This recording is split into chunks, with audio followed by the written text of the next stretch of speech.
KLTV soundcheck, KLTV soundcheck.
Good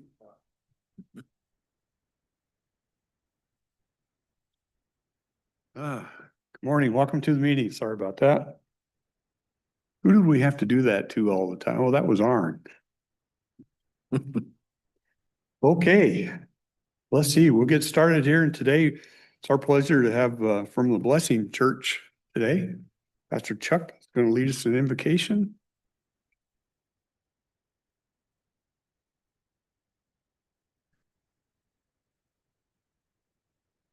Father, we pray that as you fill the room with your presence, that your peace, your wisdom, and your kindness and love fills everyone here. We ask you, Lord, that as important decisions are made, none of them seem insignificant until you're the neighbor that just had that decision made for you. And so we ask you, Lord, that we understand that this is about people. We ask you, Lord, to bless all those who are affected by the great tragedy and with the Nippon plant and the aftermath that involves. We ask you also, this is a month of change. We're going to be seeing the shift from school, getting out of school, vacations, running around in the parks and the streets. And we pray for safety.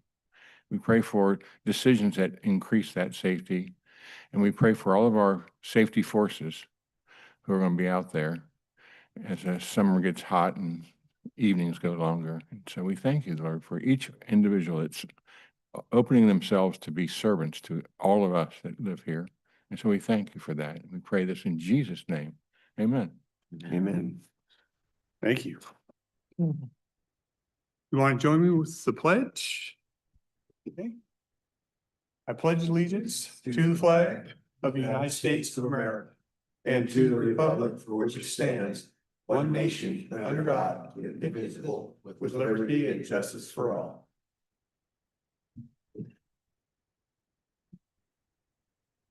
Just a couple quick things before we move on. We had to have regular meetings on updates on Nippon. I don't, we all recognize it as a tragedy we never want to see, and it's been very hard for our community, but I have to give some praise to our community. They've really come together. If you went to any of the events, I happened to be at Bob's, and it was just one of the ones in town. And it was lined up all day long for the entire event. So incredible support from our community. The updates yesterday, real quick on just a couple things. Federal and state investigators are on site.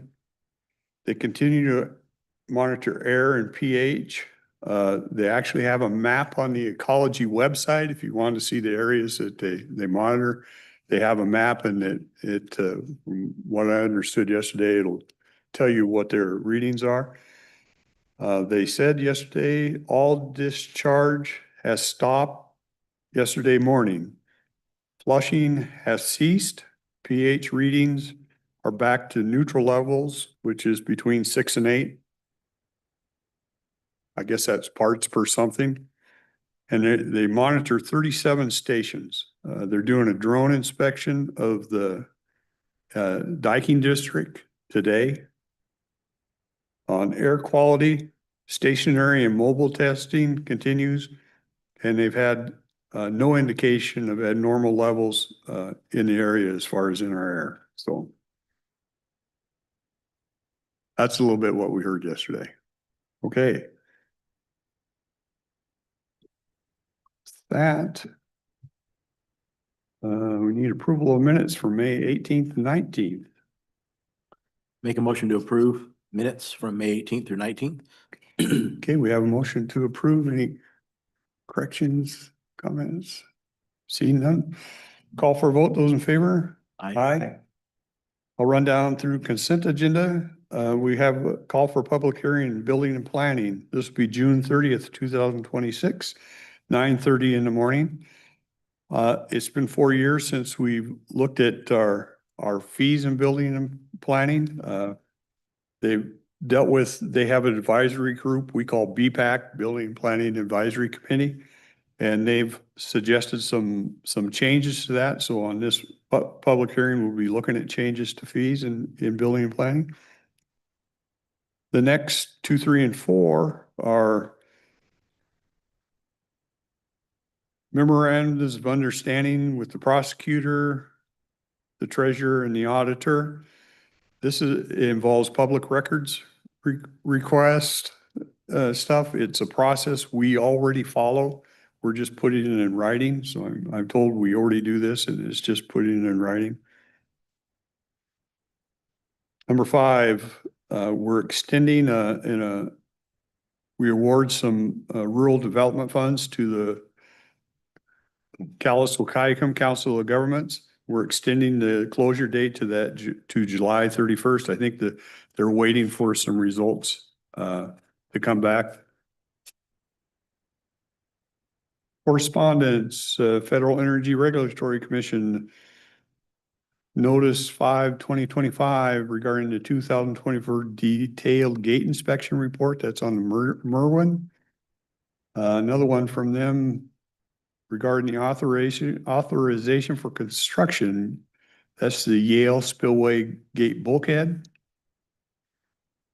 We executed a temporary construction unit for improvements to an existing driveway for the Tower Road Bridge project. And letter dated 6/2/26, reappointing Hal Palmer to the Building and Planning Advisory Council. 4-year term expires the end of July 2030. And letter dated 6/2/26, supporting Gene DeVitt, hopefully that's correct, to the Board of Equalization, 3-year term and expires the end of July 2029. We had vouchers in the amount of $6,412,356. That's consent. Questions, comments on consent?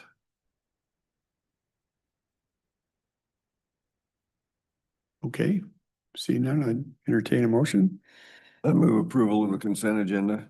Okay, we have a motion to approve consent. One last call for questions, comments. Okay, seeing none, we'll call for a vote. Those in favor? Aye. Thank you.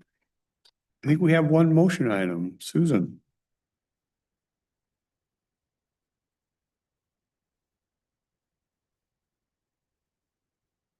Good morning, Susan Eugenius, County Engineer. Public Works is bringing forth a bid award today for countywide pavement striping project. We're asking the bid be awarded to Construction Ahead Incorporated, doing business as Pavement Surface Control, for a total bid amount of $938,165.50. That is the price for 2 years of striping, so 26 and 27. So the annual estimate is approximately $469,000. We received 3 bids. The next bidder was about $60,000 higher, so about $30,000 per year, and this is a decrease from our amount that we spent in 2025 for striping. One question that came to mind from since yesterday. Is this solid? Do they have anything in there? Like, say that the cost of paint changes in 28. Is there an adjustment in here for that? There is a clause that will allow adjustment if they have paint. Material really Yeah. goes crazy.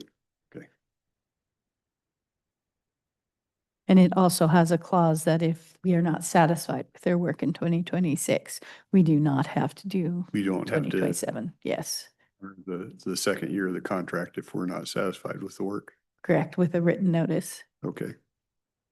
Is there a certain percentage that they're allowed to change the contract for the cost of materials? Or did we put a cap on that, or?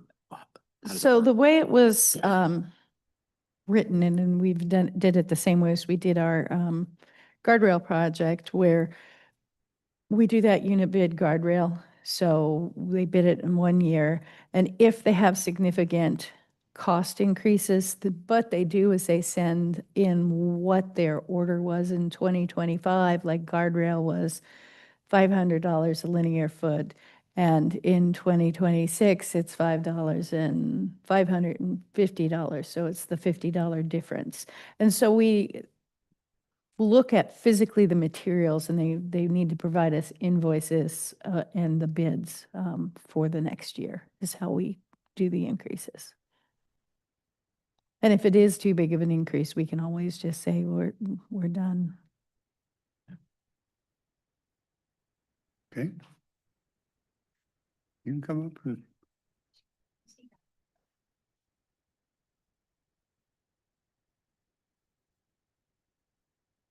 And no disrespect, okay, because I'm a layperson, I don't know your job. But I noticed that I live on the West Side Highway, about 3.7 miles north of Four Corners. And there was a section that was recently paved. And I want to tell you, it looks gorgeous.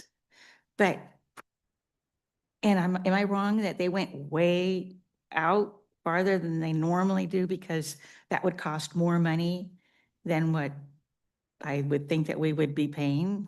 So normally we match what is out there existing. I haven't been out there since it's done, so I can't speak to that, but that is our standard procedure to match. Well, it just seemed like it was farther than before. I mean, it goes to the very end of where they can go all the way along, where before I didn't think it was quite so far. I mean, it looks great. It looks awesome. It's just that I'm a very frugal Right. person. And I thought, are they spending more of my money than we need to? They just popped in my head. So do we normally go out farther a lot?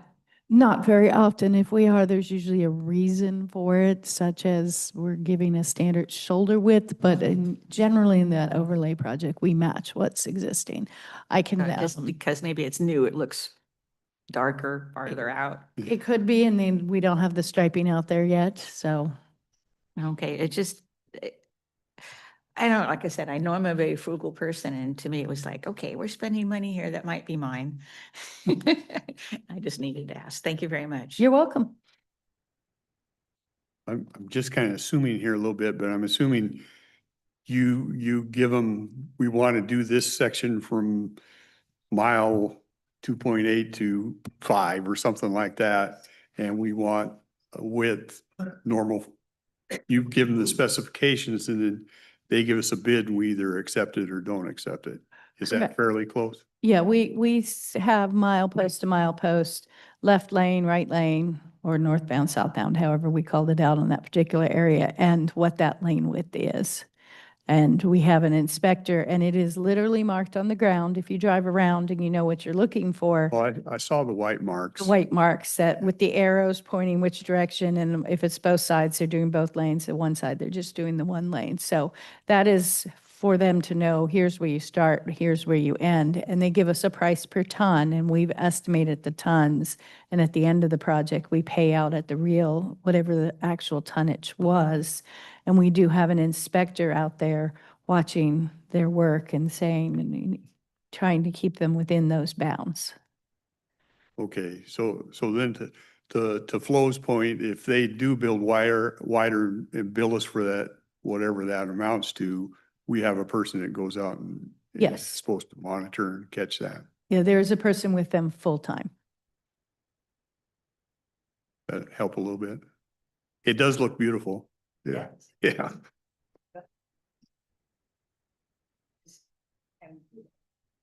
They did it like in 2 days too. I mean, it's gorgeous. it's okay. Any other questions on this one? Forget where I'm at. Okay, I'd entertain a motion. Move approval of the bid award to Construction Ahead for the striping project. Okay, we have a motion to approve. Questions, comments on the striping? Okay, we'll go to a vote. Those in favor? Aye. Thank you. Thank you.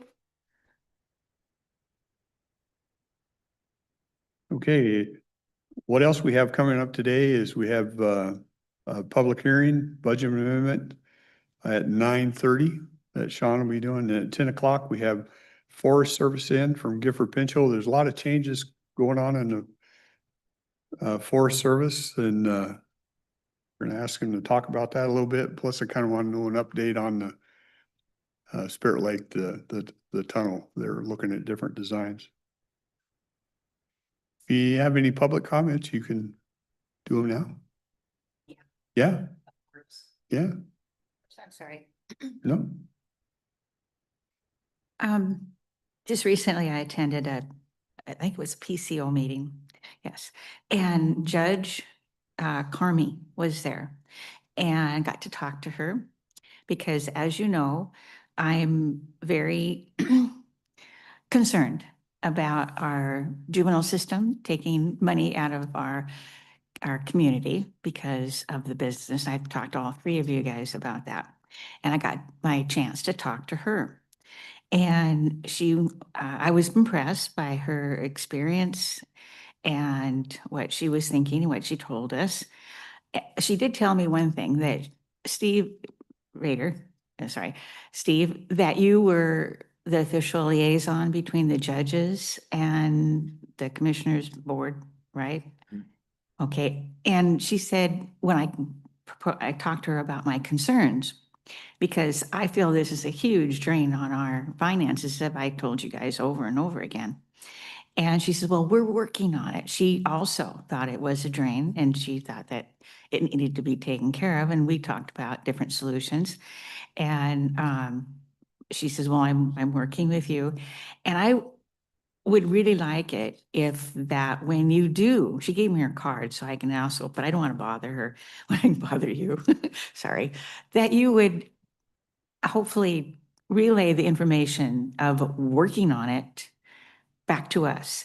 Because until you do, we don't think anything's happening. And that makes me very frustrated. I don't like being frustrated. And I don't want to bother her because I know that that might deter what I want to have happen. She did see the need for taking care of that. And I'm really pleased with that. And because that's like been a thorn in my side. Can we get a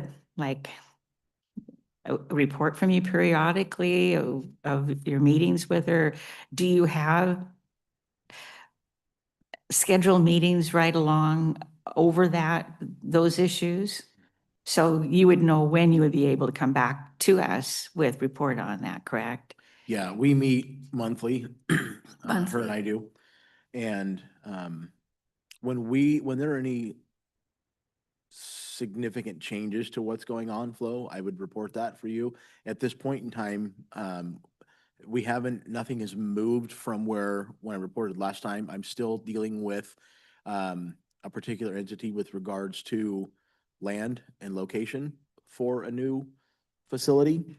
But we haven't progressed from that point yet. So I can just report that there's been no movement with regards to substantive issues with regards to that. If you would like, I can do that. But yes, Judge Carmi and I are talking with George and Judge Fassett on options that are available to us for the youth issue. Excuse me, is she actively looking for a land or a position, I a don't- place? She is not. No, that's not her. So who role. would be doing that? Then yourself? Myself and somebody who contacted me. Yeah. You don't have a workforce that would do that for you and then report back to you? A what? A group, somebody that would be a team that you could rely on, that you would send out to gather information about parcels of land or buildings that might help you in new ideas?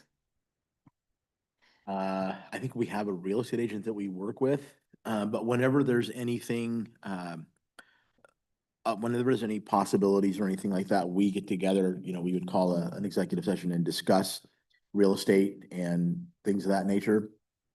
To this point, we haven't had anything serious that would necessitate that. We're still working on trying to get viable options on the table. I think well- she's asking if you have a committee that's doing this. But for we you. don't have a committee. It's just the three of us would get together what information we brought to any one of us. We haven't selected somebody to say, go find a piece of property to do this.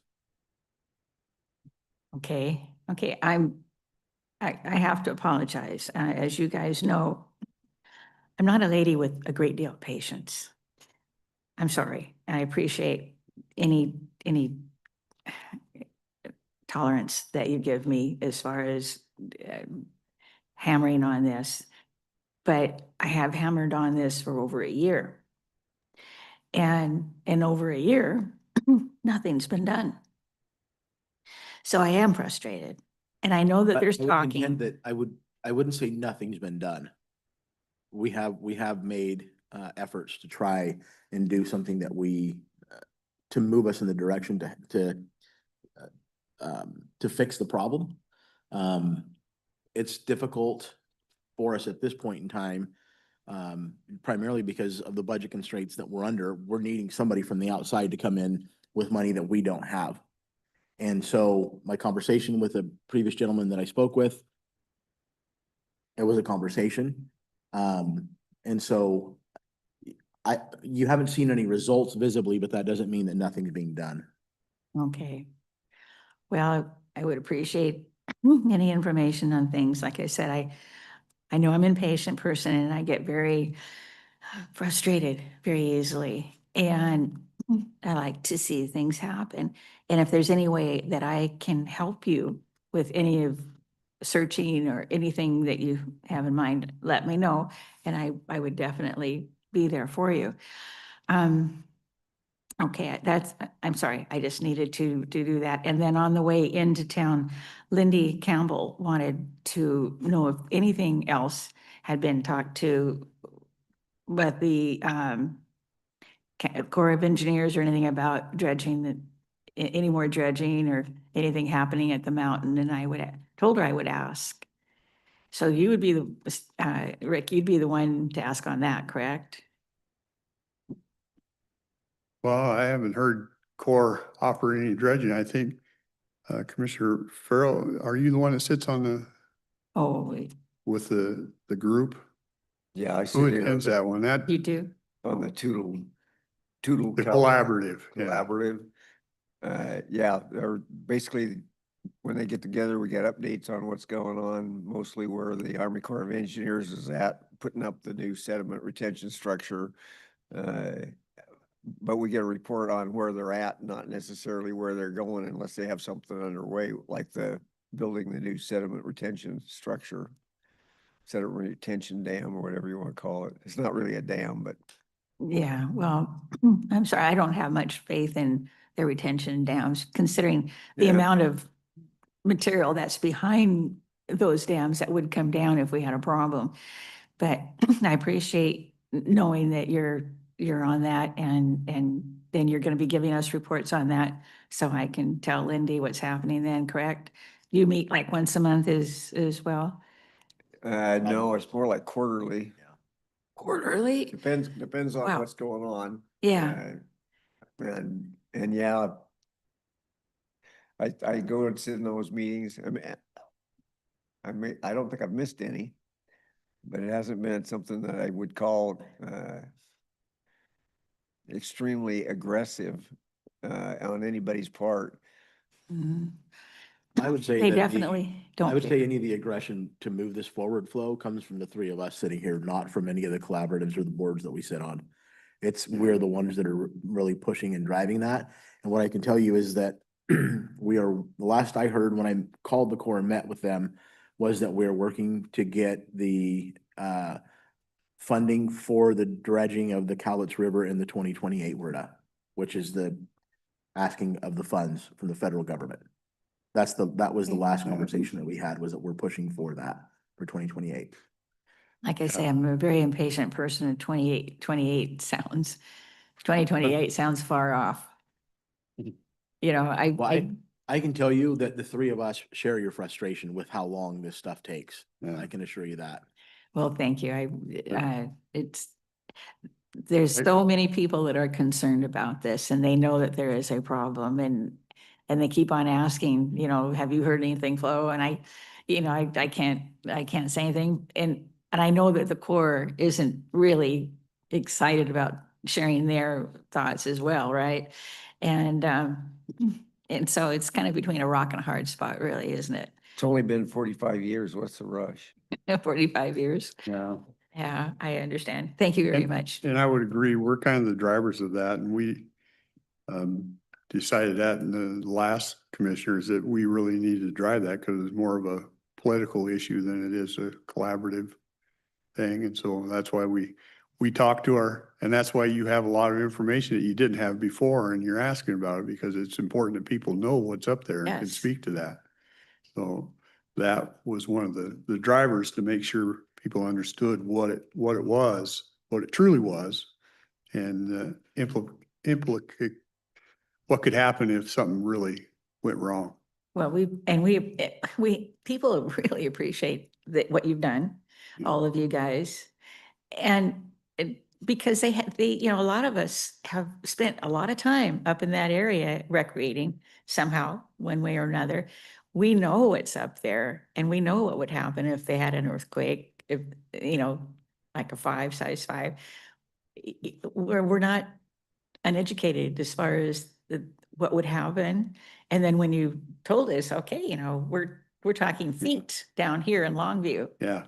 And, we live closer yet. And so we appreciate all the information that we get. There's some people that have actually moved Yeah. to higher ground because of the information, and we appreciate it. I think Commissioner Farrell, I think he said one day, he said, I liked it better when I didn't know all this stuff. I said, well, it's our job to share the pain with all you, so you know it too, and Well, can talk about it. It lets us prepare, and we appreciate you telling us. Yeah. We really do. It scares us as well because we know it's up there, and to have it confirmed, like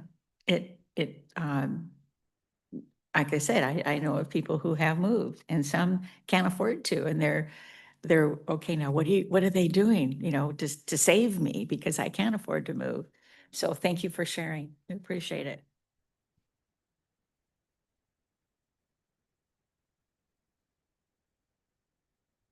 Good morning, Commissioners. Just a quick follow-up on the Mount St. Helens and the Ash. Have you seen any letters that our State Representative Perez or our senators have actually put in writing, clearly stating what the situation is and putting some pressure on our administration for a response? I put this in context is that we're seeing Representative Perez put pressure on Nippon, a private entity, to take action and do things. We would like to see similar action on our representatives in Washington, D.C., and letters similarly asking what the heck's going on and what can we expect. I just put that in context. Yeah. I agree with you about that. And in fact, I was gonna say that when Flo was up there, we need to get people need to call Senator Cantwell, they need to call Perez, they need to call Murray, and that's where it needs to happen. We're pushing from our end, but to answer your question, I personally have not seen any correspondence from those offices to the federal government about funding for what's going on. I find it very interesting at different expectations. You can pound on private enterprise and write letters to them, but you kind of treat Washington DC as a big mushroom in the dark and you can't, or Jello, working with Jello. So we need, you're right, we need our senator and our state representative getting on the bandwagon and regularly, quarterly, whatever, updating the request. Okay, thank you. Yeah, I might. What we've asked them to work on back there in our lobbyists too is what they call the WRDA, and that's changing the authorities for Army Corps. And I think that's where some of this, that they're looking for funding maybe in 28 because it would do some changes in the WRDA. And I know all three of them are supportive of changing that. Now, I don't know how hard they work with others, but I know they're supportive of changing that, worked on that. But direct letters, no, I would agree. I haven't seen anything. I've seen nothing at this point. Okay, thank you. Okay, we're at 9:30, so Sean will.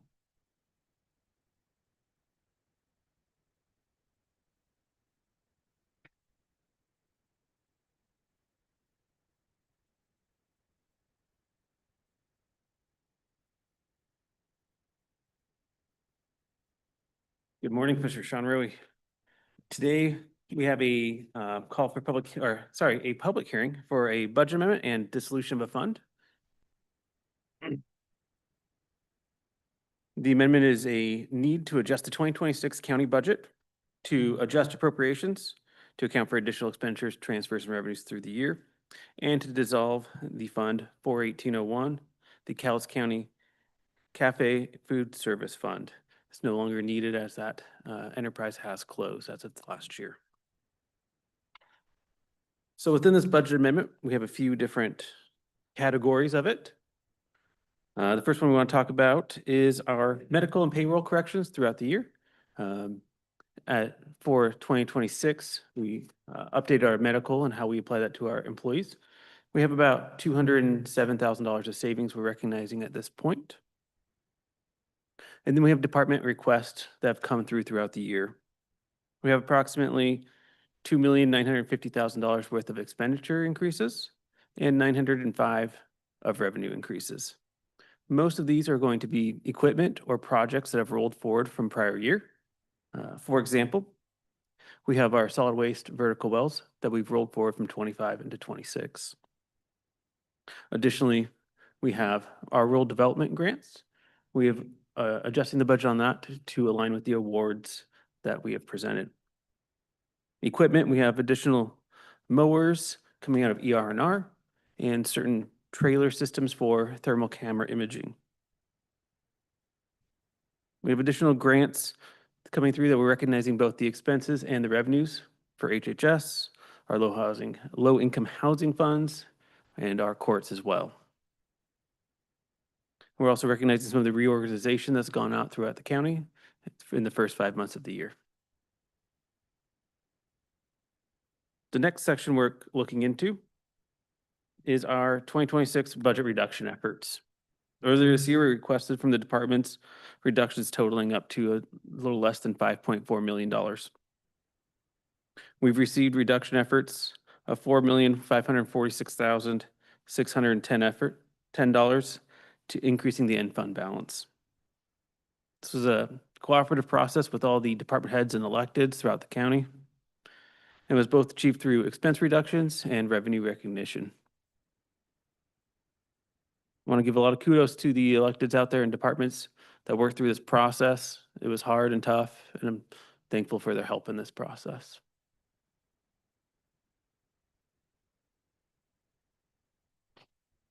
I'm open to questions from the board. Any questions from us? This is a public meeting, so I'll open it up if there's any questions from the audience on this. We have, how many more of these we schedule? I think we're looking at a couple more, 3 more this year. We're looking to schedule 3 more budget amendments throughout the year, August, October, and December. Okay. Okay. Seeing none. Close public comment? No. Entertain a motion.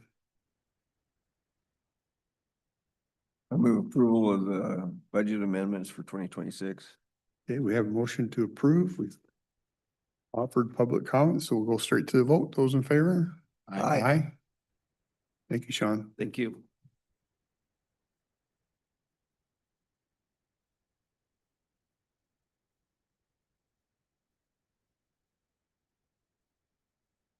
Any other? We have Forest Service coming in at 10.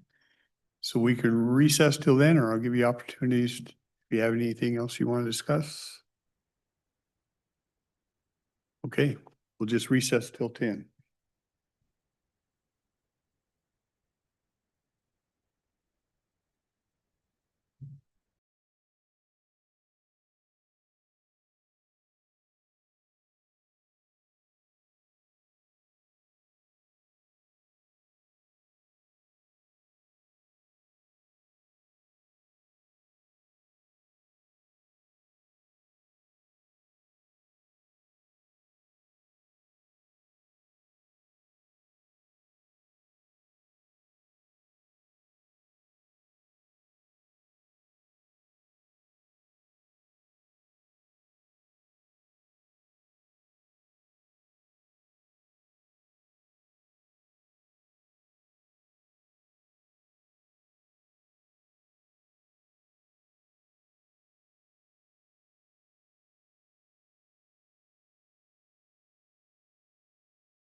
I made her do that, so it was perfect. Good, thank you. Okay. Okay, back from recess. We're super excited to have the Forest Service here with us. They come and visit us every so often. Before I turn it over to them and let them introduce themselves, when I was in DC, we had a chance to meet with the Forest Service and we heard about plans, a lot of different changes that were happening in that arena and that our regional office was going to change and different things. So I thought we'd just kind of let you update us on how it affects you. And then we get questions quite a bit about the tunnel and kind of how that's moving along. So, and then whatever else pops up. So we'll let you introduce yourself and just. Good morning. I'm Johanna Kovarik. I'm the forest supervisor on the Gifford Pinchot National Forest. Our forest headquarters is based out of Vancouver, Washington. So I had a beautiful drive up this morning. I always love visiting Kelso and visiting you all. I'm going to pass it over to Dusty to introduce himself, and then I'll share some broad kind of highlights overview of what's going on the forest and focus on a couple of topics I heard that you're interested in. And then I'll pass it over to Dusty for more specific information about the monument. Great. Good morning. My name is Dusty Vaughn. I'm the District Ranger and Monument Manager of Mount St. Helens National Volcanic Monument. And we have many facilities here in the county. And yeah, glad to be here. Awesome. All right. So broad brush, the Forest Service is moving through reorganization. A lot of the impacts to that in terms of the structural changes are at the regional office and Washington office level. Certainly, the folks that our team goes to for support in the regional office and Washington office, there's going to be some changes there in terms of where they're located and maybe what their job titles are. But for us locally, in terms of our support to the county and to Southwest Washington, right now that remains the same. In terms of our staffing, as you've heard, past years, we were not able to bring on seasonal employees outside of our fire organization. But this year we were able to hire seasonal employees within our recreation organization to support front country services as well as trails and some other safety related work. So that's been really exciting for us, and the districts have been busy onboarding those 1039 or seasonal employees over the last few weeks. I think the last few employees will be coming on board with us here this week into next week. So staffing wise, we still have some vacancies in our timber organization and with engineering and in some other places, but I think we're all excited to host these new employees that are coming to us as seasonal employees over the summer and to see the work that they're going to be able to accomplish on the ground. So for our timber program, I heard there were some questions about that.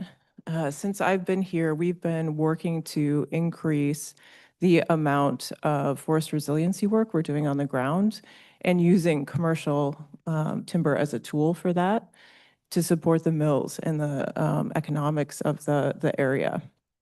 We have worked on the planning side, so the work that we do to plan projects is sort of the first step. And I've signed 2 decisions in the last fiscal year, so since October, that have cleared over 160,000 acres for us to use commercial timber harvest as a tool towards that forest resiliency and wildfire risk management work. We're working to implement those 2 different projects as well as past projects that were signed in previous years. And we're looking at a target of around, let's see, it's 36 million board feet for this year. We're looking to increase to 45 million board foot next year. And then the subsequent years hold at about 65 million board feet and looking towards 68 in the future. This is not, so for us, again, since I've been here, we've been looking to increase to about 55 million board feet. So it is an increase over what we were looking to build before, but only about 10 million board feet more than we were aiming for in the past 3 years. We are working with a variety of different partners between the tribes. Of course, we continue to celebrate and enjoy a really beneficial partnership with the state, with Washington State DNR in our implementation program, and we're also looking to bring on additional new partners to support that implementation, as well as continuing to put out standard timber sales with our own staff as well. So with that, I'll pause and shift to Spirit Lake project.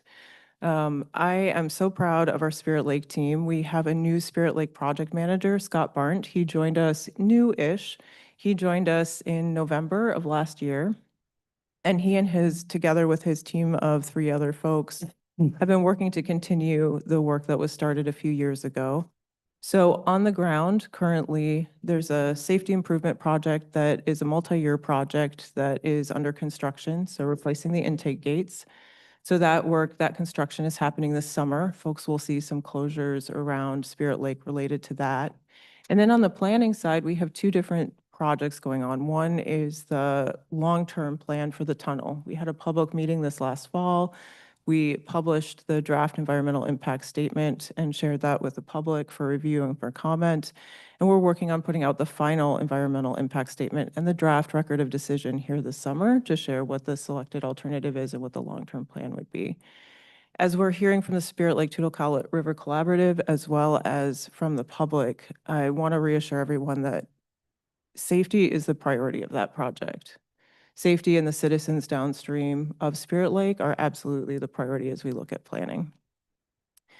With that, oh, and then I had one other project. So related to safety, the team has also been working on an emergency action plan. So when I first came here as forest supervisor, we had an emergency response plan for Spirit Lake.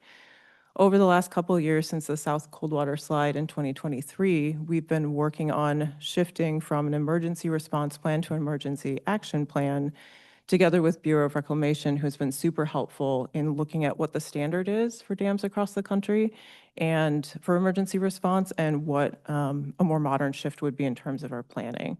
And so if you remember, we had a large tabletop exercise last year, about a year ago, which included county, state, federal, multiple entities to talk through what different situations could happen and to help with feeding back into that plan. So the team is continuing to work on that. We met with federal partners a week ago, 2 weeks ago, and then I hope to be able to sign the final version of that plan here again this summer. So like I said, super proud of all the work that that team has been doing on multiple different fronts, again, with safety of the downstream communities as our priority. With that, I will pause and see if you have any questions, and then I'll shift over to Dusty for some more monument updates. Probably just a couple from meeting back there. It looks like the regional person will shift into Olympia.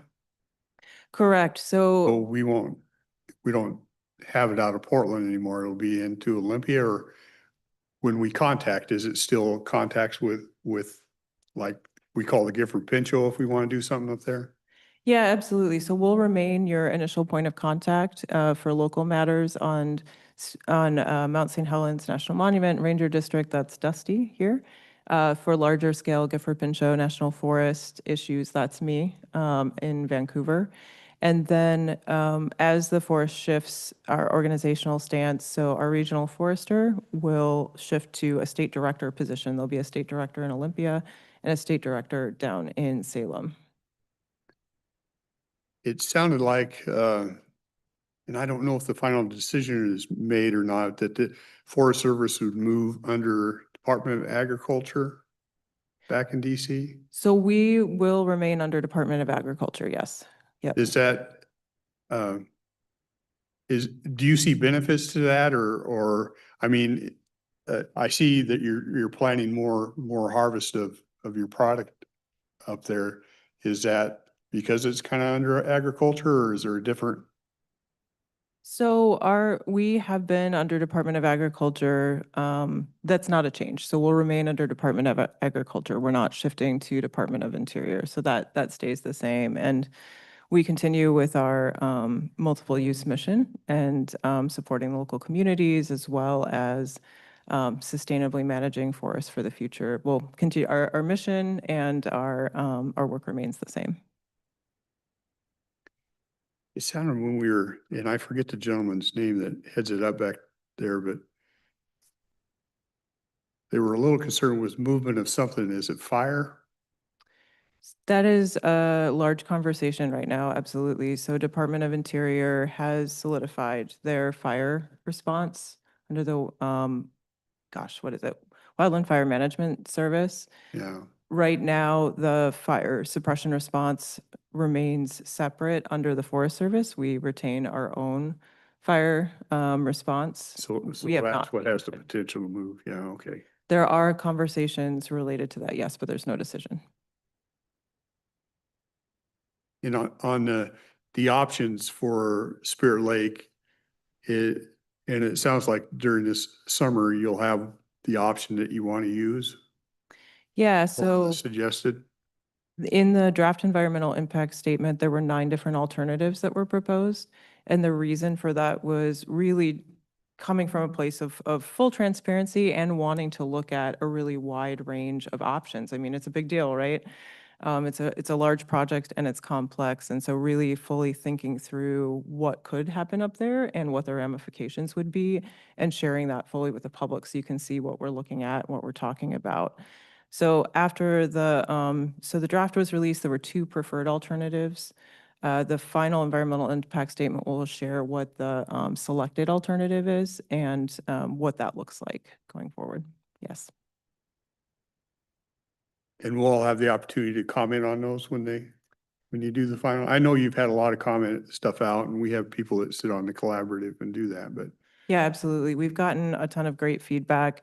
And I think that the contractor that we've worked with, Cowlitz Environmental, for the planning process has been incredible in terms of building relationship and providing multiple different forums to get comments, including, as I mentioned, the public meeting that was held up in this area last fall. And the comment period was for the draft. So when the draft came out, we had a formal comment period. Once the final is released, there'll be 2 different objection periods where folks that commented on the draft have standing can object if there are issues that they see in there that still aren't quite what they would like to see. They can object and we'll have a conversation about that. Okay. Yeah. I just, I'll just relay some of the conversation I had back there and I was pretty, specific. I worry about Spirit Lake because a lot of that water is held by spoils and we know that if something happens, that can go away in a hurry. Chances are probably small, but the results of it happening are pretty catastrophic. Absolutely. Yeah. So I said if it was Rick Dahl's world, I'd build a natural thing and try and build it back so it was part of the ecosystem like it was before with interacted with the river and different things to get rid of worrying about the part that's all spoils, but Yeah, I hear that. Thanks for that feedback. And yeah, again, safety continues to be our priority out there.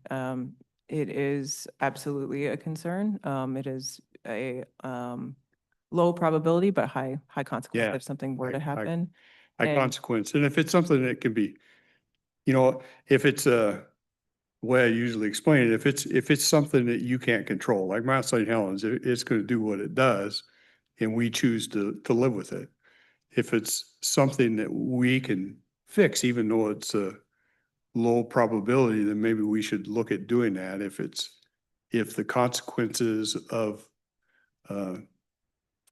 I always explain it, if the 4 sevens come across and something happens, yeah, absolutely. And that we're looking at it from multiple angles. So short to midterm, the construction work that's happening out there right now is, safety projects, so replacing the intake gate, providing some backup and duplication in the current system.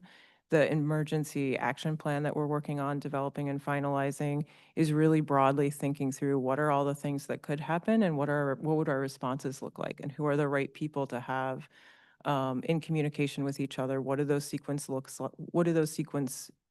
look like, and practicing it so we have muscle memory in place in terms of who do you call and then what happens and how do we document that in terms of our planning. So that emergency action plan and all of the work that's gone into it, such as the tabletop exercises to build that muscle memory, are huge towards, again, ensuring that if anything were to happen up there, for example, like we had the South Coldwater slide a couple years ago, that we're ready and we have the right pieces in place to think through this.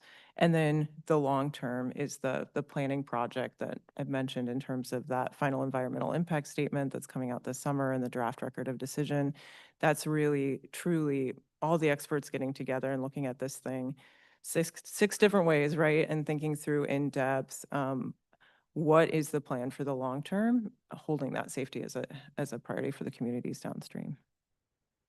Yeah, and I know Ron has a burning question, but I just find this whole stuff very interesting. It's like Commissioner Farrell has stated before, there was a time I wish I didn't know all this stuff, but since becoming part of this job, you learn it, and it's, you never want a catastrophe to happen, but it's significant for our communities if that type of thing did breach.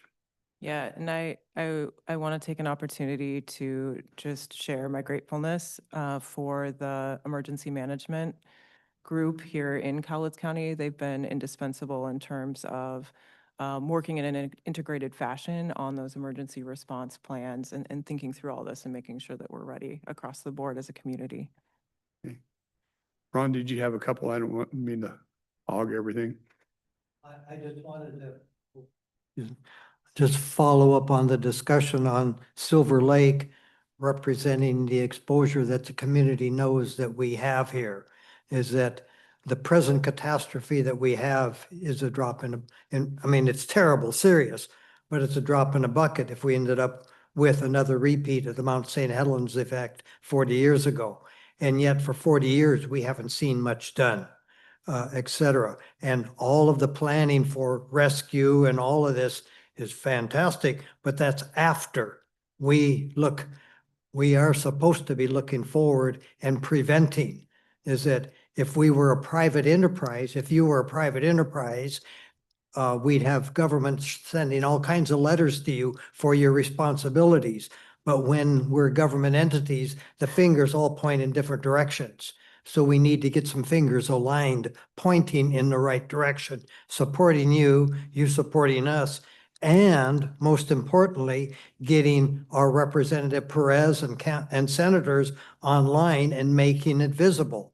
I asked earlier at the meeting, I said, have we seen any letters that have been sent by Representative Perez or our Senators Cantwell or Murray to the appropriate officials, really pointing out the severity of this and what their expectations are, not just waiting for another 40 years as it moves on. We put in context. We know that Mount St. Helens has had eruption events every 100 years. We're 40 years toward the next eruption, the next event, or even just a small seismic event. I don't see any of this put into context in the real seriousness of this event. Do you? From the Forest Service perspective, yes, absolutely. So the time and funds and work put into the current planning project is all about ensuring the integrity and safety of Spirit Lake with this, again, with the safety of the downstream communities in mind. So it's planning for the long term in terms of concerns and making sure that we're on top of it or ahead of it or thinking about it thoroughly in terms of long-term, what are we doing to ensure the safety? So preventing any kind of incident. And then also long-term, how do we think about the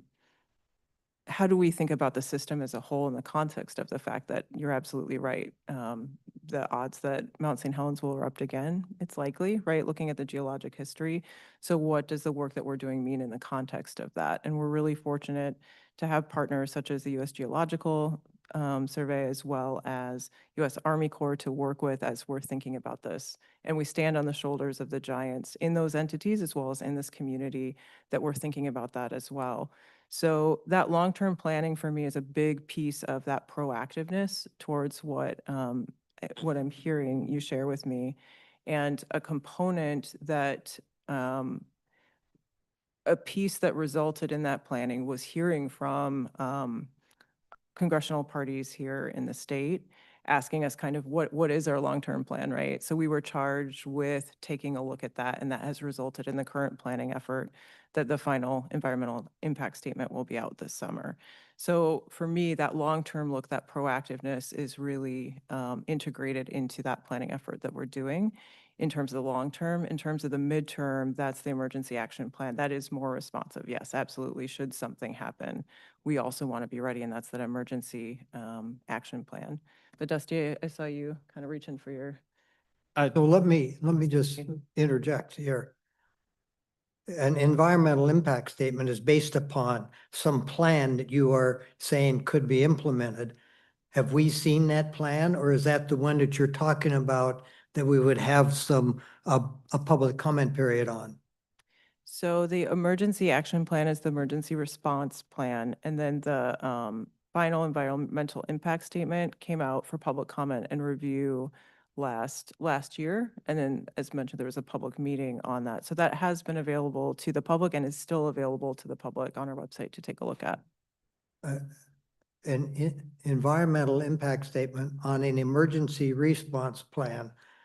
My perception is that an emergency is an emergency, and you're proceeding on your emergency preparedness, not on an impact statement, environmental impact statement on that emergency. Let me put in context, I'm a civil engineer. We don't need a catastrophic event for a catastrophic event to occur. All we need is a slight seismic event of small magnitude that will liquefy all of that sand that we've already placed up there and turn it into a mud flow that'll come on down. We don't need a Mount St. Helens going off. We don't need a great event. We just need a slight seismic event that'll create a catastrophic event. Is that clearly in context? So I'm going to start with what you first shared in terms of the emergency response plan and the environmental impact statement. You're absolutely right. And I apologize. Those two things are separate. So there's the emergency action plan, which is separate from the environmental impact statement that we're preparing. The And emergency. that impact statement is for the emergency response or for a plan you have for going after this issue? Yes, so the environmental impact statement is for the long-term plan for what we're going to do with the current tunnel workings and Oh, for okay. the area in general. The emergency action plan is an in-depth plan for what our response will be in the event that there is some kind of situation, whether it's a seismic event or something else, a large weather event, what our response will be in all those different circumstances to make sure that we're on top of preventing some kind of catastrophe up there. Okay, so where do you see our senators and our representatives? They're really the heart of getting some funding. If they don't get people active in Washington, D.C., we really don't get any action done, right? So for the Forest Service, we receive funding. In terms of this project, we have some estimates in terms of what that could look like, depending on what the final piece that's selected. And we're ensuring that as we connect with our congressional staffers and congressional representatives, that we're making sure that these plans are broadly available. And we're keeping them up to date, and they're getting the information so that they know what this looks like and providing feedback as well. So how do we, the commissioners, we, the community, work, and we all work together to make this a very visible potential, et cetera? Now, I'm just thinking out loud is that I can go to our Cowlitz County, both Democrats and Republicans, and get some petitions together, get a resolution together saying that we want to see and send them to our senators and to our representatives and say, we want to see something in writing that you are doing and some quarterly or whatever direct follow-up action. We've wasted 40 years already. So how do we work together to put a spotlight on this situation? It isn't just it's when will we have a significant event?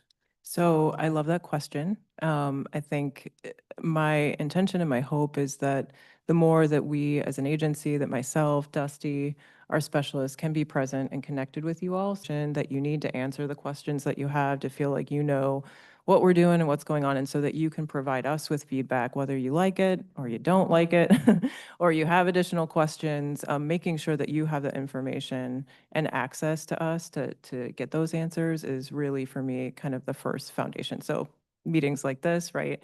Making sure that you have the link to our website with the information so you can read through it.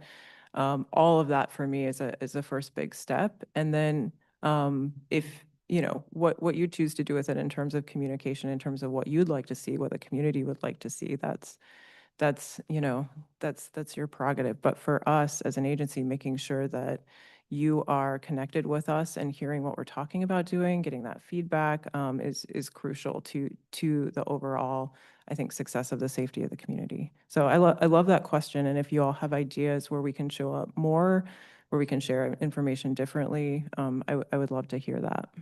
So is there a specific comment period coming up, or it's already been had, or what's the status of community commissioners, others' review of the plan, other than just some staff and committees? So the plan went out for formal public comment for the NEPA process I think it was last year. And then when we come out, when we publish the final environmental impact statement, there'd be an objection period. So anybody who commented formally within that has standing to object if there's something that they don't like about the plan. However, outside of the formal process, we always welcome feedback and conversation. The formal comment period is just a procedural or a policy step that allows people to have standing for that objection period. But in terms of feedback, what you think, or if you have questions, you're always welcome to share that with us. It can always be a conversation. Okay, so So the formal comment period, as per the process, already occurred last year. We're going into what is called the objection process, where folks who commented have standing can send in an objection formally. And again, that's formal process. But outside of that, the documents themselves are still available for the public to read and look at. And I always welcome feedback. If you have comments that you want to share, you can always send those in to me and my team. Yeah, I think that's important to do when they come out with the final one or two solutions that they want to address. And then I think it'd be important to chat with them and talk about this. One thing I will say, Ron, and I totally agree with you, and it'll be a question I ask all of us will probably ask our reps and our senators is their correspondence to these agencies on these things. But I will say, when we had the chance to meet with him, the new director back there, he seemed, I did hit him with a lot of surprises. He kind of understood the area. Now, maybe he did his own homework or he's been talking to the right people or whatever, but it wasn't I don't ever recall a deer in the headlights look. He kind of understood what I was talking about. So he's either doing his homework or somebody's communicating with him in a way, but I can't tell you that it's our reps and our senators that we would. Right. So again, it's just community where we don't get into reading all these documents and doing all this, but we do look with you, the commissioners, to kind of keep something, keep it in perspective and say, hey, community, how can we, the community, help you to get visibility and get, as I'll say, the spotlight on this potential future event. Yeah. And I think you'll see that you got three people up here that aren't bashful about stating their Right. opinion on whatever the solution that comes down. So I'm sure we'll be involved with that.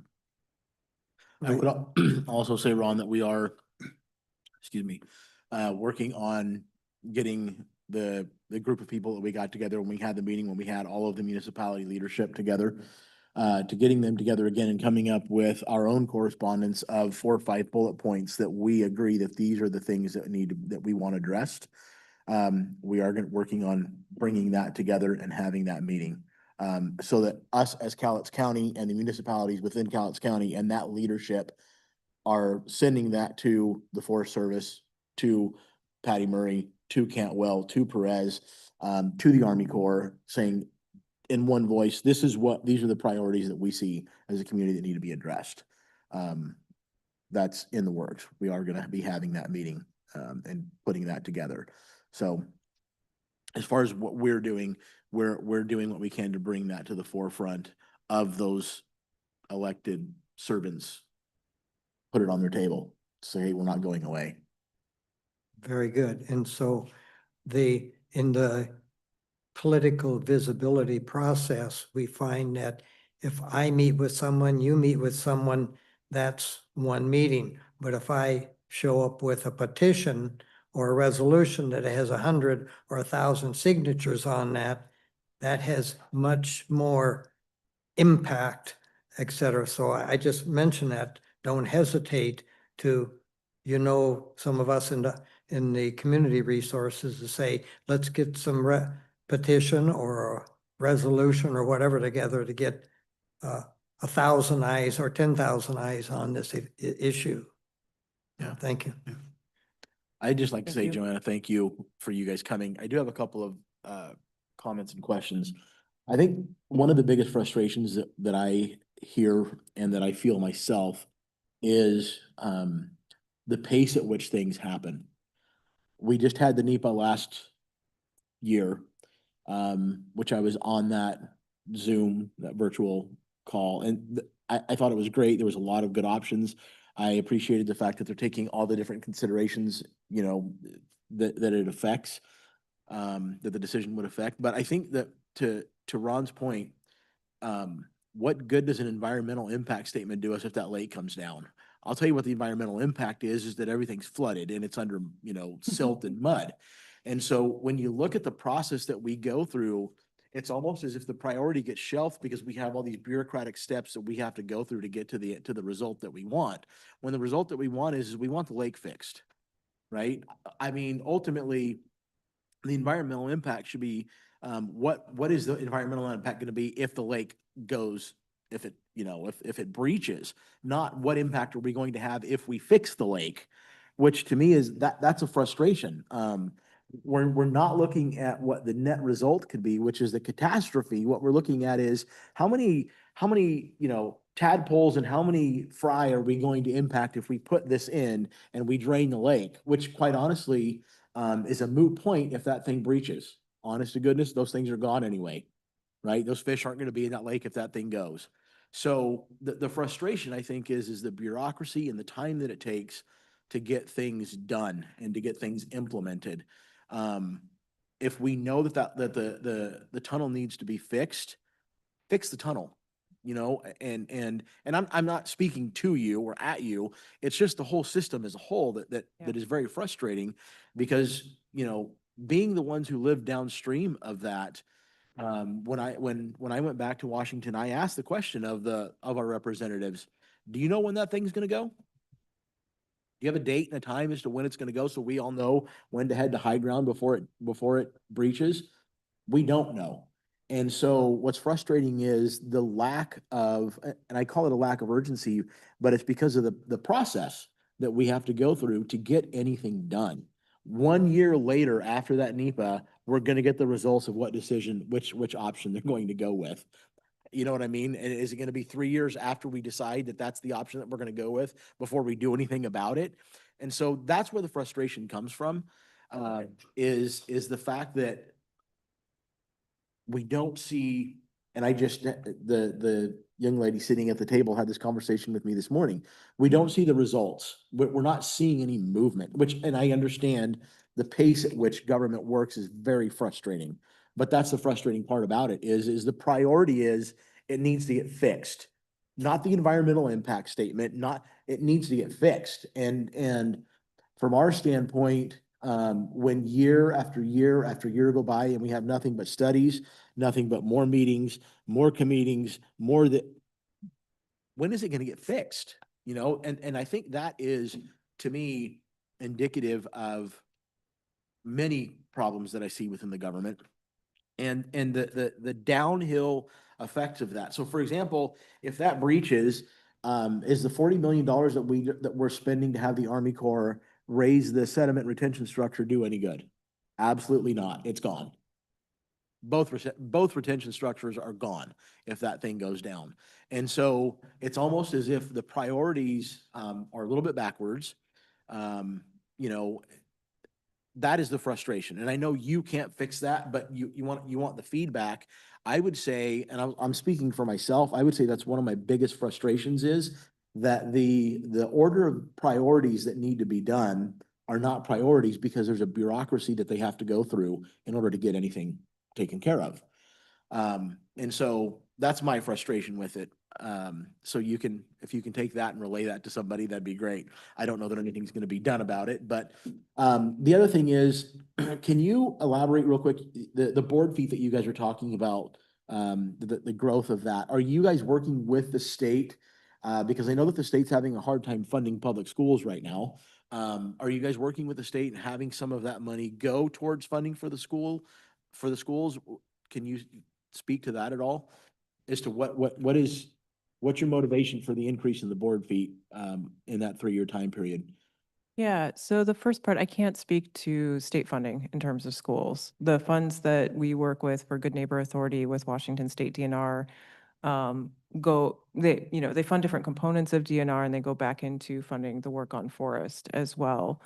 So that piece I can't speak to, but in terms of the increase that we're looking at here on the Gifford Pinchot, we generally right after COVID, the amount of treatment we were able to do was significantly reduced for a wide variety of reasons.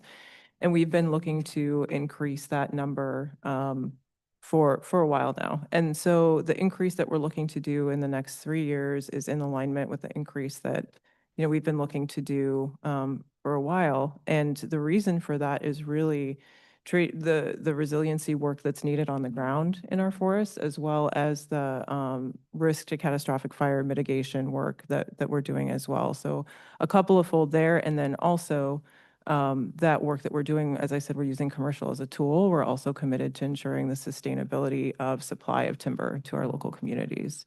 So there's a lot of reasons we're looking to increase, and we're able to do so here.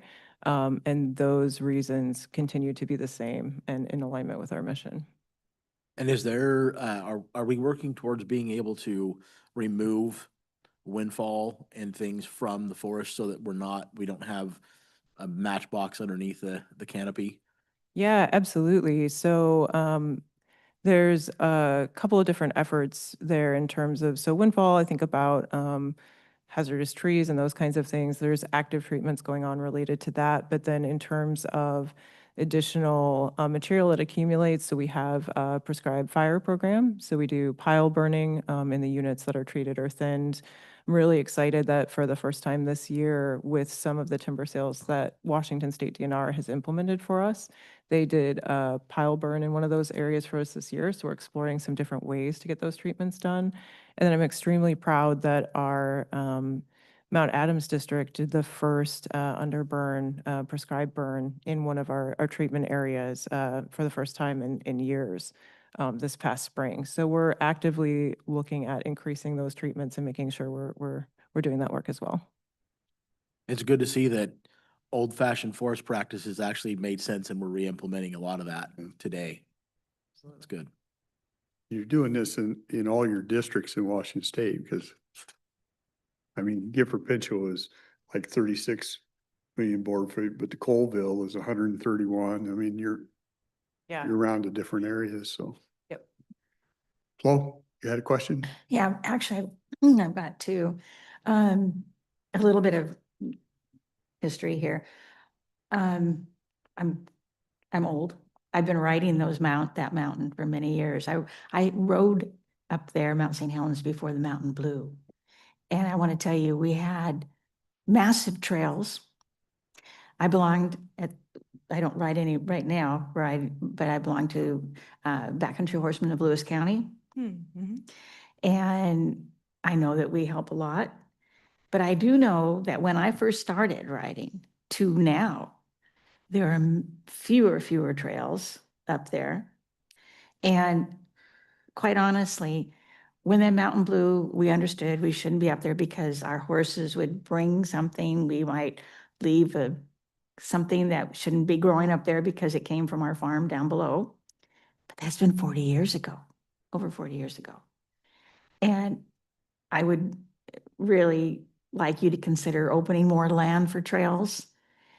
I know that we're experts of putting trails in because, not speaking of myself, but of backcountry horsemen, they've done it for many, many years and very, very well. And I also want to add too, I know we have a fire problem. We're going to have a huge fire problem this summer because of the forecasted heat wave.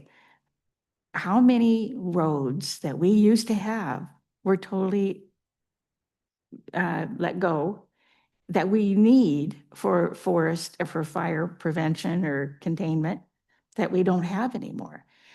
From what I've been told, a great many roads are just not usable anymore because they weren't maintained. And I really think a lot of our problems are because like the deepening of the trails, we have fewer trails. They're going to be deeper now because more people are using them. I'm sure you guys know about the Keenest Horse Camp. Well, many years ago, I rode them and the trails were just a small little divot. Now they're that deep because everybody is confined to one trail. And so more people use it, the deeper it's going to be, and you can't fill it in. I mean, this doesn't work. And also the motorcycles and things. I mean, I've got a long list, but I really, really want to take and try to persuade you guys to open up more land for trails, get the people dispersed so they don't make the impact that they're making now, because they're making a huge impact. And also, I don't know if your forest rangers that are up there that have the authority or the ability to detain or to stop anything that's happening, but I would like to have them to have more power, give them more power in case somebody is doing something that is dangerous. They need to have the authority to do it, to take care of that issue. But also, and this is another issue, I did hear where National Forest Lands was going to be, some of it was going to be sold. And I would like to have you say, no, it's not going to be sold, none of it. Can you say that to me? So I'm going to start by saying thank you for your feedback and thank you for your work with Backcountry Horsemen. They are a really great partner for us. And I'm going to save some of that for Dusty to speak to in terms of trails. In terms of forest lands being sold, there is not right now a plan to sell forest lands at our level. Okay. Thank There's- you. There are, occasionally we do have land exchanges or there may be acquisitions or those things that happen on a much smaller scale. But in terms of any kind of large scale sale, there's no plan for that here locally. Oh, good, good. And as far as opening up more land, Yeah, first I want to echo Johanna's thanks to the Backcountry Horsemen for the great work that they do to help us maintain our existing trail system. And I'd love to sit down with you to look at some maps and see where you're talking about and explore some of those options. I will. I'll go into my closet. We're down deep where I have some of my old maps, and I'll bring them, if I can find you, and I'll bring them to you because we rode all over that mountain and a lot of the adjoining land. I mean, yeah, we were all out there all the time. So I would love to share that with you. And again, too, I hope you're keeping the roads that were there open just for the fire safety. I can speak to that piece partially in terms of what has changed over the past few decades. I think that we have done some work to focus on aquatic restoration to decommission some roads. But what I do know about our fire program is that they're integrated in our conversations in terms of when we are looking at changing the status of a road. And if a road is closed, it may still be there in some semblance. But if there's an emergency, our firefighters are gonna look at being able to access with the equipment that they have, depending on what the status of that particular piece of ground is. For example, wilderness, that might not be appropriate, but depending on the emergency, it might be. So our firefighters do have a broad range of tools to make sure that in an emergency situation, when there's a fire, we're able to get in there and suppress it. Again, like I said, that response doesn't necessarily acknowledge what has changed over the past few decades, and I know that to be the case, but talking with our firefighters now, I know that they have confidence in being able to get to and suppress fires. Okay, well, that eases my mind because we are going to have a hot summer from what I've been told. Absolutely. So yeah. thank you very much. Thank you so much for your feedback. Pardon? Thank you for your Oh, feedback. well, that's the first time I've had that. Not the first time you've had feedback. Yeah, I and I give Flo a bad time. I do want to follow up and just say I really appreciate the feedback, Commissioner, that you shared as well, just in terms of the process and, the clarification to understand now what you're saying in terms of the difference between an environmental impact statement for a future plan versus what would happen. All of those concerns absolutely heard. I do want to name, I feel like I would be remiss in not sharing that, we have operated the Spirit Lake Tunnel and Spirit Lake as a whole safely over these past few decades, 46 years. So I do want to reassure folks that that operation has been conducted safely. We do inspections. We've got the work that's happening now in terms of the replacement of the intake gates. However, feedback still heard in terms of time and how long it takes us to get actions done and larger action in terms of that long-term plan. Absolutely heard. So thank you so much to you both for that feedback. And we'll continue to share that as we share upwards through our own organization, the importance and the priority that Spirit Lake truly is. I I appreciate that, Joanna. And I think if I were to just boil it down to its basic fundamental issue, it is where do we value human life compared to the life of a tree or the life of a fish? You know what I mean? Where is the value of human life lie in that process? And when thankfully, we're very grateful that you guys have operated it safely and that it's been taken care of. We're to a point now to where I guess what frustrates me is we talk about all this planning and all these impact plans and all this stuff. And then in 10 to 15 years, we look back and we go like, oh man, that didn't really, you know what I mean? We should have done it this way. But it's because all these other things get into the priority list, into the priority line, and it muddies the water as far as what actually needs to be, what needs to happen. And I would say that when it comes to the lake, to Chairman Dahl's point, drain it to the point to where we can put something in so that it drains and becomes part of the river system again. Yeah. I mean, to me, that's very simple. I know that it's an easier said than done task, but how many things in nature would be better off if that's what we did, as opposed to worry about, the fish that are in there. If you reduce the water to the point that the fish isn't going to be able to live there, it's going to swim out of the puddle and into deeper water, just like fish do. The frustrating part about the whole mountain issue to me is that we don't give Mother Nature any credit. And she's going to do what she's going to do in spite of whatever economic impact environmental plan we have and however committees we come up with, it's going to do what it's going to do. And if we would learn that lesson now and stop trying to impose our will onto nature, and I understand we have a stewardship role that we do play in that. I recognize that wholeheartedly, but to me, the simplest answer usually tends to be the right one, but we as human beings muddy that water up because a lot of the times I feel like people have to justify their existence and come up with a plan for this and a plan for that and all sorts of stuff just fix the problem.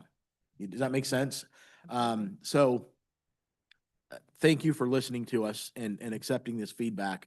I am looking forward to the release of which option they chose to move forward with the lake.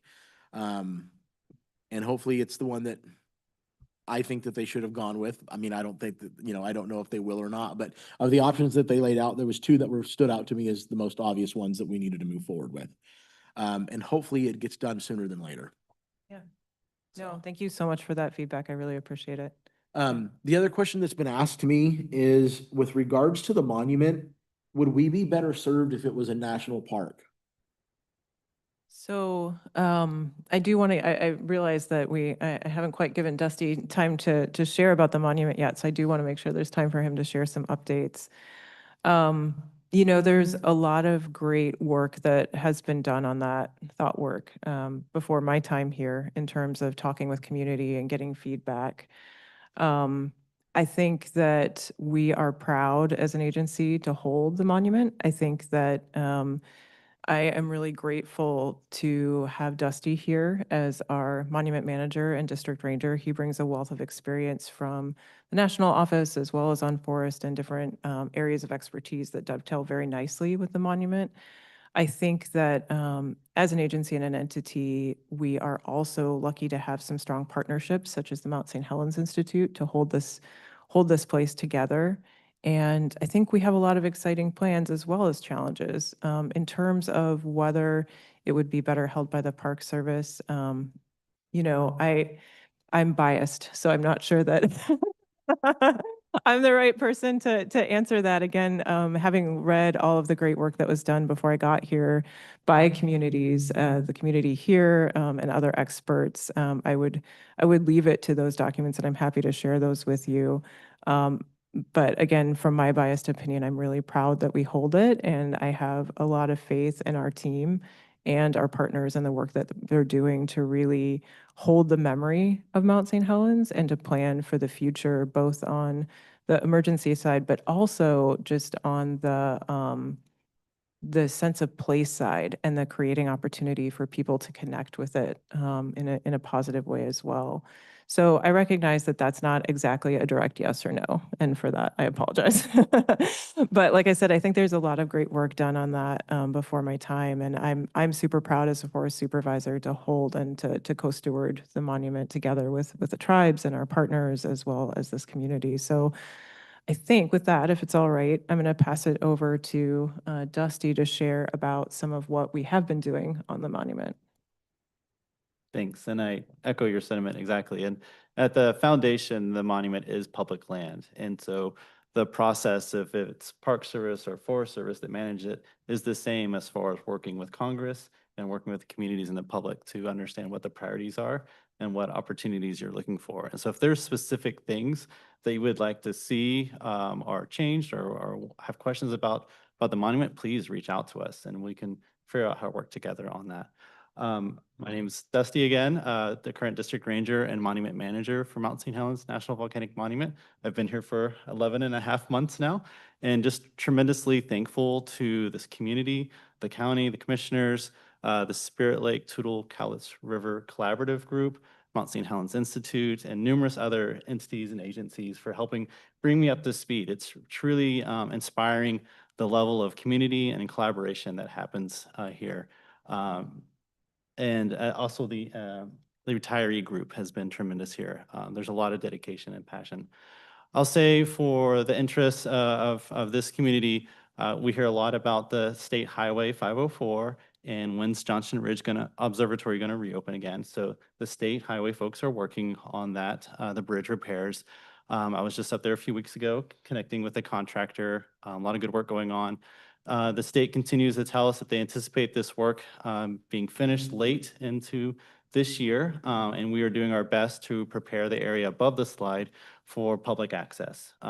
We definitely want to maximize that public access as much as we can, even if the Johnson Ridge Observatory itself isn't quite ready to open its doors. There's some facilities and deferred maintenance things that we're working on there. Some things were damaged when the slide happened, but we definitely want to make sure that the place is safe and enjoyable for folks to come up and experience, while still giving our staff the space to safely clean and prepare that space for them. So we're doing our best up there. In the meantime, we've been sharing the Coldwater Science and Learning Center with Mount St. Helens Institute, and they've, through permits and partnerships, we have our staff based out of there to provide still a visitor center, educational opportunities, while the Institute is still doing their numerous education programs and stewardship work, invasive species removal, just a tremendous amount of work the Institute does up there to really expand our capacity and really connect with community and education groups. So those are the main works that's going on. As far as recreation use, we've got a lot of great trail projects coming on. This weekend is National Trails Day, which is a fee-free day, and we have numerous volunteer opportunities across the forest and on the monument as well. I'll maybe wrap it up there and see if there's any questions more specific to the monument that I can help address. I had one that gets posed to me a little bit, 50th anniversary. Yes.